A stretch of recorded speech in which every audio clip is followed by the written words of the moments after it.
नमस्कार दोस्तों, स्वागत है आपका हमारे चैनल पर। आज हम लेकर आए हैं बीपीएससी और सभी कम्पिटिटिव एग्जाम्स के लिए करंट अफेयर्स के 10 बहुत ही महत्वपूर्ण प्रश्न। दोस्तों, ये सभी क्वेश्चंस रीसेंट एग्जाम पैटर्न पर बेस्ड हैं और आने वाले एग्जाम में पूछे जा सकते हैं, तो आप सभी ध्यान से वीडियो को पूरा देखें, क्योंकि हर क्वेश्चन के साथ मैं आपको उसका कॉन्सेप्ट, एक्स्ट्रा फैक्ट और एग्जाम ट्रिक भी बताऊंगी। तो चलिए बिना समय गवाए शुरू करते हैं। आज का पहला प्रश्न, हाल ही में मिर्गी जागरूकता दिवस कब मनाया गया है?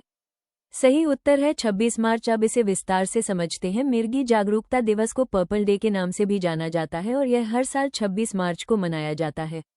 इस दिन का मुख्य उद्देश्य मिर्गी यानी एपिलेप्सी बीमारी के बारे में लोगों में जागरूकता फैलाना है। यह एक न्यूरोलॉजिकल यानी तंत्रिका तंत्र से जुड़ी बीमारी है जिसमें व्यक्ति को बार बार दौरे पड़ते हैं। दुनिया भर में लगभग 5 करोड़ लोग इस बीमारी से प्रभावित हैं, इसलिए इसे गंभीर स्वास्थ्य समस्या माना जाता है। इस दिन लोग बैंगनी रंग पहनकर जागरूकता फैलाते हैं, इसलिए इसे पर्पल डे कहा जाता है। परीक्षा के लिए ध्यान रखने वाली बात यह है कि मिर्गी दिवस 26 मार्च को मनाया जाता है और इसका संबंध बैंगनी रंग से है। अब बढ़ते हैं अगले प्रश्न की ओर। आज का नेक्स्ट क्वेश्चन है, हाल ही में किस राज्य सरकार ने इंडस्ट्रियल पार्क पॉलिसी 2026 लॉन्च की है? सही उत्तर है राजस्थान। अब इसे विस्तार से समझते हैं। राजस्थान सरकार ने इंडस्ट्रियल पार्क पॉलिसी 2026 लॉन्च की है, जिसका मुख्य उद्देश्य राज्य में उद्योगों को बढ़ावा देना है। इसके माध्यम से सरकार नए औद्योगिक क्षेत्र विकसित करेगी, जिससे निवेश बढ़ेगा और युवाओं के लिए रोजगार के अवसर पैदा होंगे। ये पॉलिसी खासतौर पर छोटे और मध्यम उद्योगों को बढ़ावा देने पर केंद्रित है, ताकि राज्य की आर्थिक स्थिति मजबूत हो सके। परीक्षा के लिए याद रखें कि इंडस्ट्रियल पार्क पॉलिसी 2026 राजस्थान से संबंधित है। अब आगे बढ़ते हैं। नेक्स्ट क्वेश्चन है, एकात्म मानव दर्शन भारत का विश्व दृष्टिकोण पर अंतर्राष्ट्रीय सम्मेलन कहाँ आयोजित किया गया? सही उत्तर है मैसूर। अब इसे विस्तार से समझते हैं।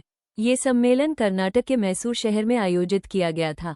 इसका आयोजन कर्नाटक स्टेट ओपन यूनिवर्सिटी द्वारा किया गया और इसका उद्घाटन भारत के उपराष्ट्रपति जगदीप धनखड़ ने किया।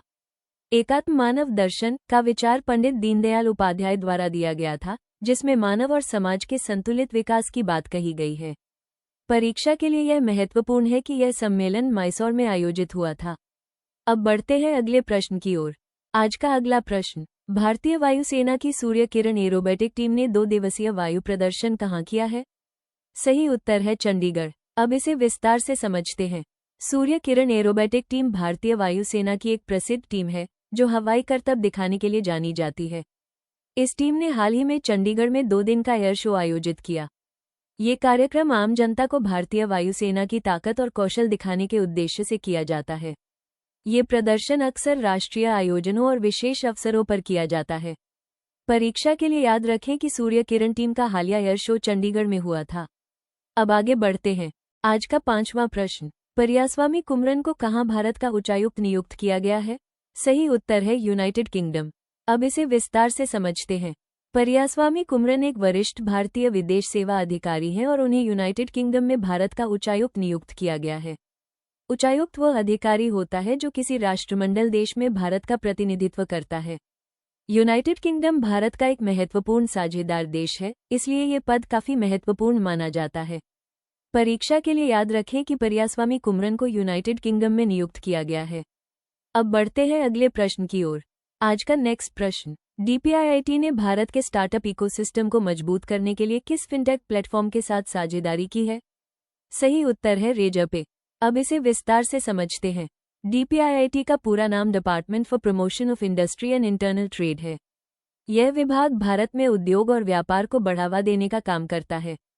हाल ही में इसने रेजरपे के साथ साझेदारी की है ताकि स्टार्टअप्स को डिजिटल पेमेंट और वित्तीय सेवाओं में मदद मिल सके। इससे नए व्यवसायों को तेजी से आगे बढ़ने में सहायता मिलेगी।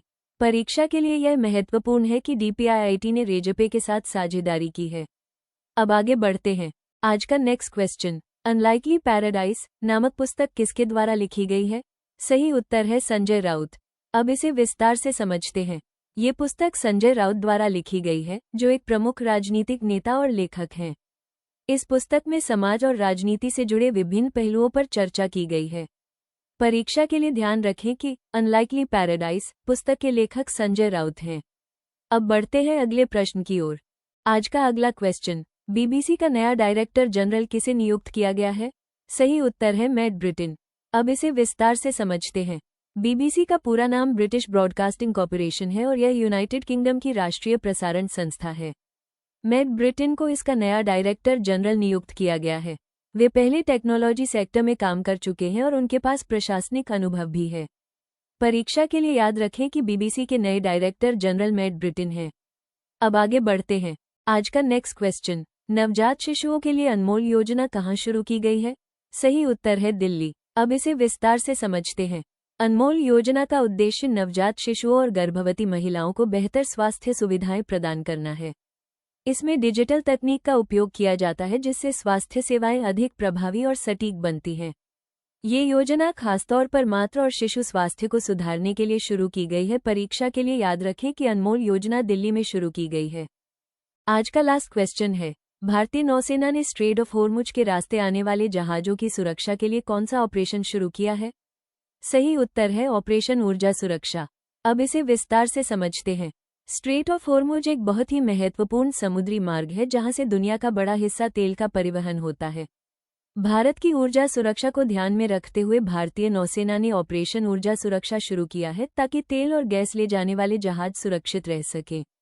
परीक्षा के लिए यह महत्वपूर्ण है कि यह ऑपरेशन ऊर्जा सुरक्षा से संबंधित है। अगर आप ऐसे ही महत्वपूर्ण प्रश्नों की तैयारी करना चाहते हैं तो नियमित अभ्यास करें और सभी प्रश्नों को दोहराते रहें ताकि परीक्षा में कोई भी प्रश्न छूट न जाए।